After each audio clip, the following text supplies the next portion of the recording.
ఈరోజు chicken curry చేసుకుందామని చెప్పి అనుకున్నామండి. సో చికెన్ తీసుకొచ్చాను. దీంట్లో ఫస్ట్ ఏం చేస్తానంటే ఈ మసాలా ఐటెము అన్నీ వేసి కలుపుతాను. చూస్తున్నాను ఏమేమి వేస్తాను అన్నది. ఫస్ట్ కారం వేస్తున్నాను, పచ్చికారం అండి ఇది.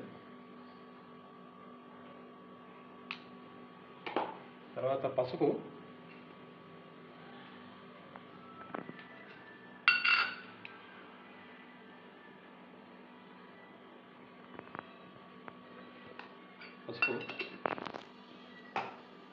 తర్వాత గరం మసాలా.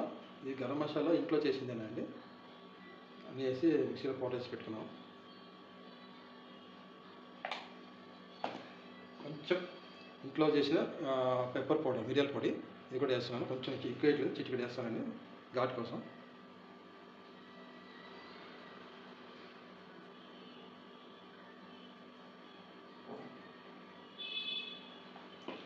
దీంట్లోనే పెరుగు వేస్తున్నాను గ్రేవీ కోసం. 2 చెంచాలు పెరుగు, 2-3 వేసుకుంటే గ్రేవీ బాగా వస్తుంది. లాస్ట్లో కొంచెం మన టేస్ట్ తగ్గట్టు, రుచి తగ్గట్టుగా ఉప్పు వేస్తాను. చూసుకొని మళ్ళీ వేసుకోవచ్చు మనం. అల్లం వెల్లుల్లి పేస్ట్ వేస్తున్నాను. ఇది బయట నుంచి తెచ్చింది, ఇంట్లో చేసింది లేదండి.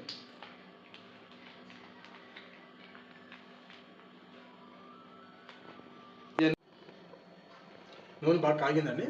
సో ఇప్పుడు చికెన్ కర్రీ ప్రాసెస్ కోసం సన్నగా కట్ చేసి పెట్టుకున్న ఉల్లిపాయలు వేస్తున్నాను దీంట్లో.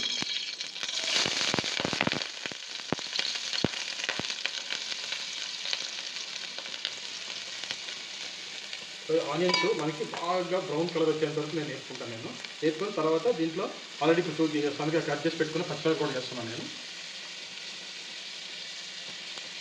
వేసి ఇవి బాగా మగ్గాలండి, అంటే బ్రౌన్ కలర్ రావాలి ఆనియన్స్.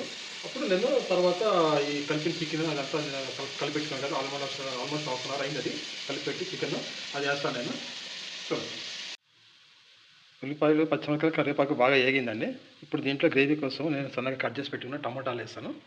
వేసి బాగా మగ్గనివ్వాలా.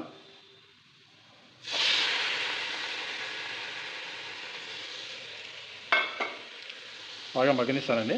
దాంట్లో నీళ్ళు అన్నీ సపరేట్ బాగా వచ్చేంత వరకు. తర్వాత మనము మిగతా ప్రాసెస్ స్టార్ట్ చేస్తాం.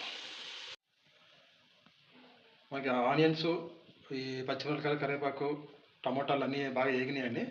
మంచిగా బ్రౌనిష్ కలర్ వచ్చినాయి. ఇంతగా నేను హాఫ్ అన్ అవర్ క్రితము బాగా మ్యారినేట్ చేసి పెట్టుకున్న చికెన్ ఏదైతే ఉన్నదో అది వేస్తున్నాను నేను. వేసి బాగా ఉడికిస్తాను. చూడండి మంచి గ్రేవీ వస్తుంది.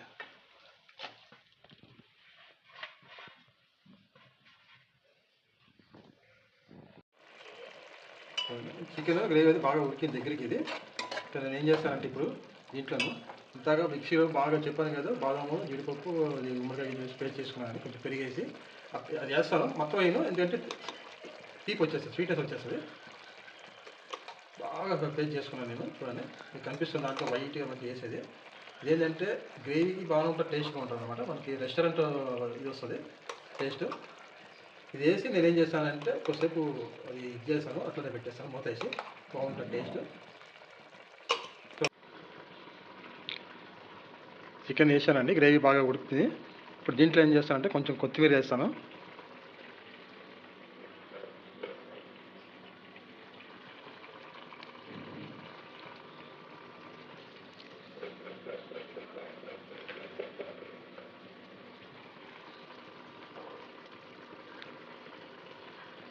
వేసి కొత్తిమీర కొంచెం కలిపి కాసేపు అది మగ్గనిస్తాం బాగా.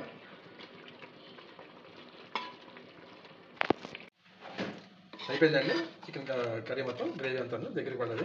జస్ట్ దీన్ని ఇప్పుడు ఏం చేస్తానంటే ఈ దీనిలోంచి స్టీల్ గిన్నెలోకి షిఫ్ట్ చేసుకుంటాను నేను. చేసుకొని సర్వ్ చేసుకోవడానికి వేరే స్టీల్ బౌల్కి షిఫ్ట్ చేసుకున్నాను కర్రీ. దానిపైన ఫ్రెష్గా కొంచెం క్రీమ్ వేసుకున్నాను. దీనికి ఇది మ్యారినేట్ చేసి పెట్టి ఇది దాన్ని చేసి పెట్టుకున్నాను. ప్లస్ కొత్తిమీర చూపించాను కదండి, కొత్తిమీర వేడివేడిగా దానిపైన వేసేసుకొని కొంచెం మూత పెట్టేశాను. సో దీన్ని వేడివేడి అన్నంలో కానీ, చపాతీలో కానీ, రోటీలో కానీ కర్రీ బాగుంటుంది. ఒకసారి ట్రై చేసి మీరు అందరూ నా ఛానల్ ఫస్ట్ టైం చూస్తున్నారు, సబ్స్క్రైబ్ చేసుకోండి, లైక్ కొట్టండి, కామెంట్ చేయండి, ప్లీజ్ సపోర్ట్ చేయండి. Thank you viewers.